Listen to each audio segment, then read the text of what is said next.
Hello mga ka-riders. Andito tayo ngayon para maglinis ng air filter box. And of course, kasama na rin tong carburetor dahil matagal na rin hindi nalinis. And actually parang may something na kasi matagal na po hindi siya nalilinis. So ngayon, bago ko lilinisin, iuna ko muna itong air filter box. Tanggalan ng alikabok, kasi malinis man yung carburetor, kung ito man ay marumi ay hihigupin niya rin.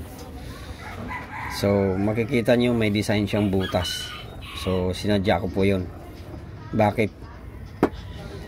Matagal na kasi ito sinisinok dati. So pag tinakbo ko siya ng 80 pataas, kinakapos siya ng hangin.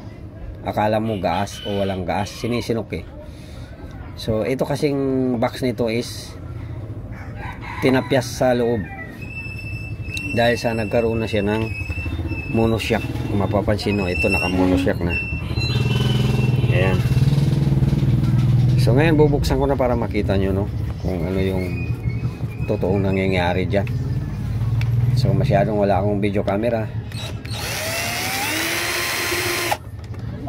So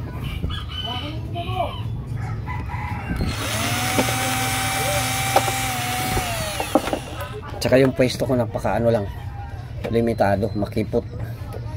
Nasa sarili kong lang talaga kasi. So yan, nakikita nyo guys, nakikita siya.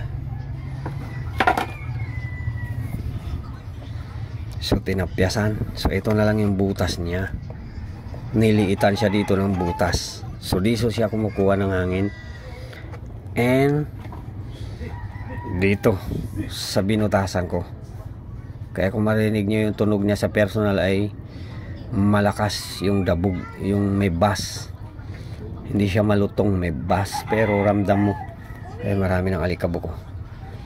So ito naman yung filter niya.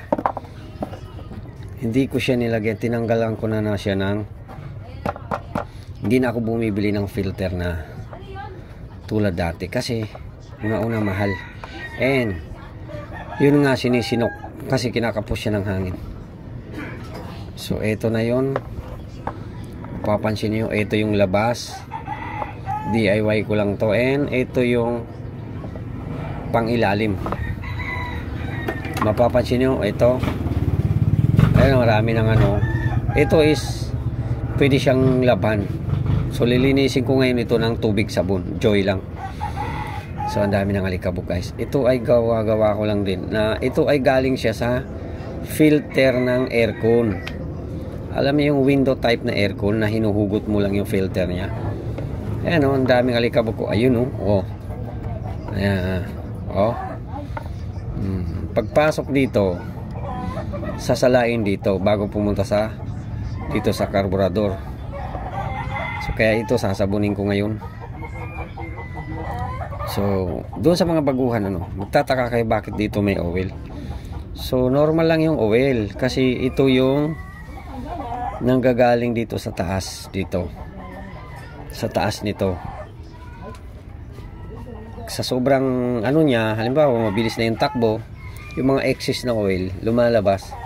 Kung mapapansin nyo, may hose yan, and lalabas dito sa mga butas kasi nandito may hose dito sa loob. Ayan, may hose. So wala kasi tayong cameraman. So ayun lang guys, puputulin ko yung video, at least nakita nyo yung paano yung pagkakagawa ko ng DIY air filter box dito sa filter na to. Kasi may nag-request hinahanap ko nga sa YouTube ko, wala pala akong na-upload dati, and may video dati ito pero nabura. So napakasimple lang. Gamit lang kayo ng cutter, tapos ito cutter, tanggalin nyo yung dating stock dito na karton. So ito lang.